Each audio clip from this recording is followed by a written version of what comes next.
एक और खबर यह है कि सदन की कार्यवाही पर प्रियंका गांधी ने बयान दिया है। बड़ी खबर कि हम हर रोज कोशिश कर रहे हैं पर वो चर्चा नहीं चाहते, किसी ना किसी बहाने सदन स्थगित करा रहे हैं। प्रियंका गांधी ने अपने बयान में कहा है कि विपक्ष चर्चा चाहता है लेकिन वो नहीं चाहते चर्चा करना, इसीलिए हर रोज कोई ना कोई ऐसा बहाना मिल जाता है जिससे सदन की कार्यवाही को रोकना पड़ता है, स्थगित करना पड़ता है। ये प्रियंका गांधी ने कहा है, किसी ना किसी बहाने वो ऐसा कर रहे हैं। सदन की कार्यवाही पर प्रियंका गांधी का बयान भी सामने निकल कर आया है। देखिए, लोकसभा की कार्यवाही शुरू भी नहीं हो पाई थी कि स्थगित करना पड़ा।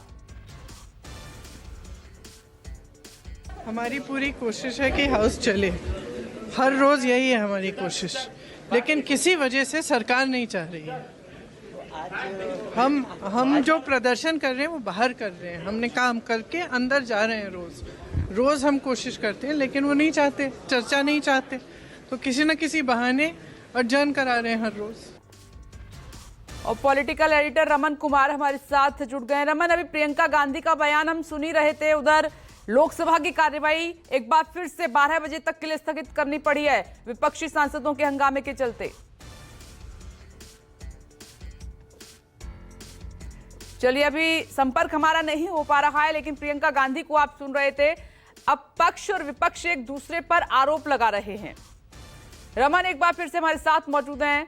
रमन, अभी प्रियंका गांधी को हम सुन रहे थे, वो सीधे सरकार पर आरोप लगा रही है कि किसी न किसी बहाने वो सदन को चलने नहीं दे रहे हैं। लेकिन अभी थोड़ी देर पहले सदन की शुरुआत ही हुई थी कि लोकसभा स्पीकर को विपक्षी सांसदों के हंगामे के चलते 12 बजे तक के लिए सदन की कार्यवाही को स्थगित करना पड़ा है।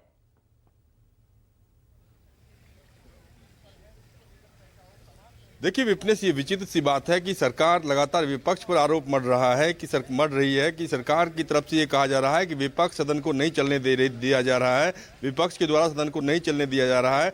लेकिन विपक्ष का कहना है कि हम तमाम मुद्दों पर चर्चा करना चाहते हैं और सरकार की तरफ से जो सत्ताधारी दल के सांसद हैं वो ऐसे मुद्दे उठाते हैं इसका कि कोई सिर पैर नहीं है। जॉर्ज सोरोस का मुद्दा लोकसभा और राज्यसभा में उठाया गया और जिस तरीके से वो इस मुद्दे पर सोनिया गांधी को घेरने की कोशिश कर रहे हैं, तो आज कांग्रेस सांसदों की बैठक में राहुल गांधी ने साफ तौर पे कहा कि सत्ता पक्ष के लोग या सरकार जो है जानबूझकर मुद्दों से भटकाने के लिए जॉर्ज सोरोस का मुद्दा उठा रही है। इस मुद्दे में कहीं भी कोई तथ्य नहीं है और इसीलिए कांग्रेस पार्टी की तरफ से कहा गया कि अगर कोई सरकार को लगता है कुछ गलती हुई है, कुछ गड़बड़ी हुई है, तो जॉर्ज सोरोस को इंडिया लाया जाना चाहिए और उनसे पूछताछ होनी चाहिए कि क्या तथ्य है उस मामले में। लेकिन सरकार उससे बचना चाह रही है। अडानी के मुद्दे पर लगातार विपक्ष धरना दे रहा है। हालांकि अडानी के मुद्दे पर जिस तरीके से समाजवादी पार्टी और टीएमसी के सांसदों ने किनारा कर लिया, आज आम आदमी पार्टी के सांसद भी उससे किनारा कर लिए हैं और साफ तौर पर ऐसा लग रहा है कि विपक्ष में एकजुटता नहीं है और इसका फायदा सरकार को दिख रहा है। और रमन, राज्यसभा में विपक्ष जो है जगदीप धनखड़ के खिलाफ अविश्वास प्रस्ताव लाने की तैयारी में भी है।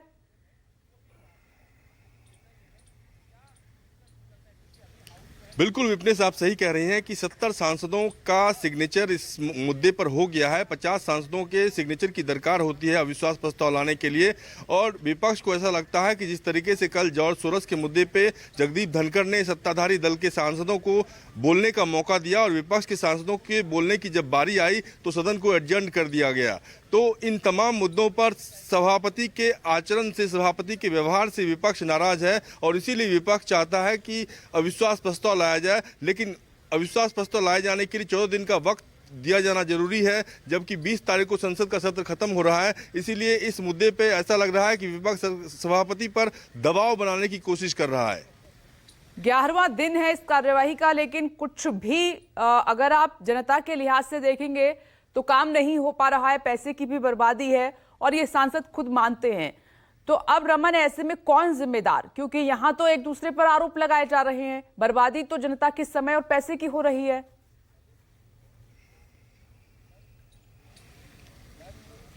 देखिए, पिछले हफ्ते जब लोकसभा अध्यक्ष ने सत्ताधारी दल के सांसदों और विपक्ष के सांसदों के साथ बैठक की थी, उसमें सहमति बन गई थी कि सदन की कार्रवाई सुचारू रूप से चलेगी और संविधान पर 13 और 14 तारीख को बहस होगी। लेकिन इसके बाद जिस तरीके से जॉर्ज सोरोस के मुद्दे से लेकर तमाम मुद्दों पर विपक्ष अड़ा हुआ है, जॉर्ज सोरोस के मुद्दे पर सत्ताधारी दल के सांसद चाहते हैं कि चर्चा हो, लेकिन विपक्ष चाहता है कि इस पर चर्चा नहीं हो। अब मुद्दा ये है कि सबसे बड़ा मुद्दा ये है कि जॉर्ज सोरोस के मुद्दे पर सरकार चाहती है कि सत्ताधारी दल इस मुद्दे पर विपक्ष के साथ चर्चा करें, लेकिन विपक्ष चाहता है कि संविधान के मुद्दे पर 13 और 14 तारीख की तारीख तय की गई है, लेकिन बाकी और भी मुद्दे हैं जिस पर चर्चा हो, अदानी के मुद्दे पर चर्चा हो, लेकिन सरकार नहीं चाहती कि अदानी के मुद्दे पर चर्चा हो। लेकिन क्वेश्चन आवर में तो विपक्ष को संभलना होगा रमन, क्योंकि कल भी हम स्पीकर ओम बिरला को सुन रहे थे, वो बिल्कुल भी मौका नहीं दे रहे हैं विपक्ष को हंगामा करने का। उन्होंने कहा कि अगर सदन चलेगा तो सुचारू रूप से चलेगा, मर्यादा में चलेगा।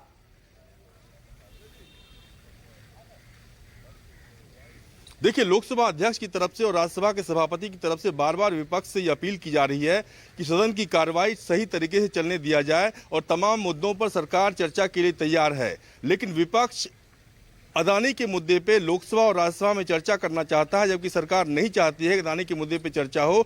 और यही वजह है कि विपक्ष जो है लगातार अदानी के मुद्दे पे अलग अलग तरीके से प्रोटेस्ट कर रहा है और प्रोटेस्ट के बाद जो है बयान भी जारी किए जा रहे हैं कि सरकार पर दबाव बनाने की कोशिश हो रही है, लेकिन अभी जो नतीजा सामने आ रहा है कि सदन की कार्रवाई नहीं चल रही है, न लोकसभा में न राज्यसभा में। रमन, आप बने रहें, सरकार चर्चा करना नहीं चाहती, विपक्ष लगातार दबाव बना रहा है, ऐसे में कैसे सदन चलेगा, यही बड़ा सवाल है।